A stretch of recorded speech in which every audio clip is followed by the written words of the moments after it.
morning, we welcome you into the Sporting News Studios. Tom Vandervoort with longtime NFL defensive assistant Alvin Reynolds coached the San Francisco 49ers. You know, they weren't doing much for many years. Then last year they come out and just beat people up on defense. Talk about the defensive side of the ball and their front seven specifically. Their defense is really strong.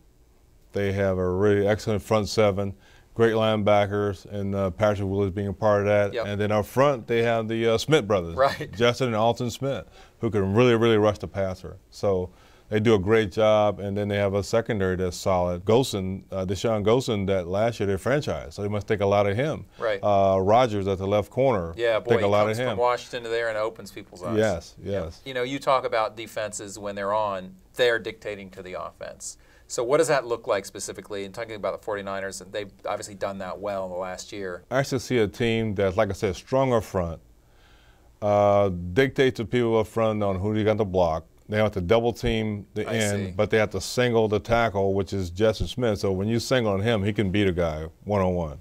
Or when you double on him, Alton Smith can beat a guy one-on-one. You know, and at the same time, they might have to decide, okay, if I want to try to block those guys by maybe pushing the protection to their side, then all of a sudden now you can bring an outside linebacker. That's what 3-4 defense does for you. So like in the big chess match that goes on, the defense is basically forcing the offense to make certain moves, and then they can counter those. And that's what happens. They have the pieces to counter those. For the most part, when I watch them, they basically run some of the same defenses over and over and let the guys get really good at it. So they're probably great communicators and really don't blow many assignments. So therefore, they don't give up very many points. And this is the same defense that didn't give up a rushing touchdown until week 14, I believe, or 15. They only allowed 3 rushing touchdowns all year long.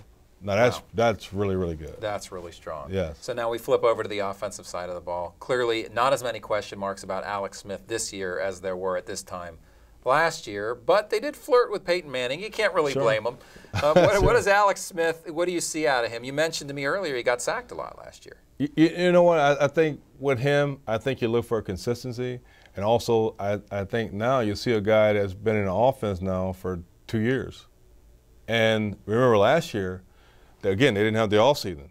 So really during the season was the first time he was introduced to the offense to really get to run it. So now you see him for a second consecutive year in the same offense, which he hadn't had before. Because I think if you remember before, he had different coordinators, different head coaches, you know, that he had been through. So we can expect at least as good, if not better, from him. I think at least as good, in particular with the addition of the weapons of Randy Moss and Mario Manningham, along with Vernon Davis. Right. So that, you know, Davis is a great piece. So what can Randy Moss still do at his age? I mean, we know when he came into this league how dominant he was at wide receiver, how tough a matchup. Is he still that guy? You know what? I believe he is in certain aspects. Because one thing Randy could do, and when he first came in the league, and he still can do, and that's run.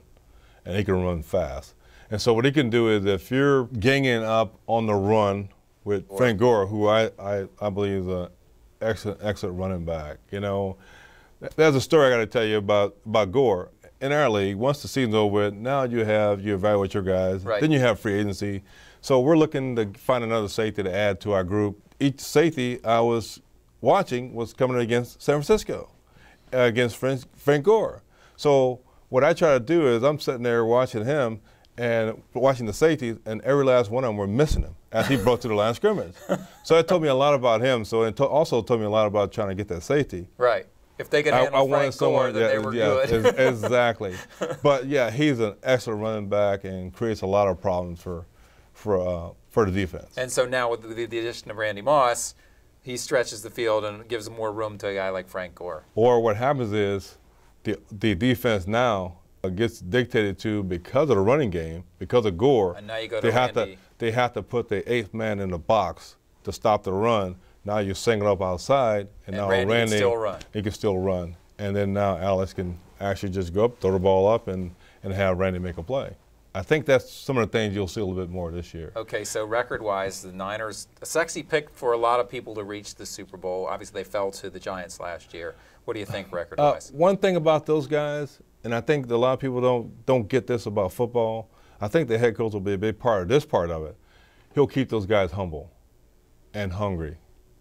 And so right. I'll preventing think, any slip, preventing kind of any slip on your come back. So laurels. I'll think they'll come back this year and be just as strong. And I see them again finishing. I think they finished 13-3. I see the same for them this year. 13-3 and a Yes. playoff team. San Francisco 49ers. That's Coach Alvin Reynolds. I'm Tom Vandervoort. Thanks for watching.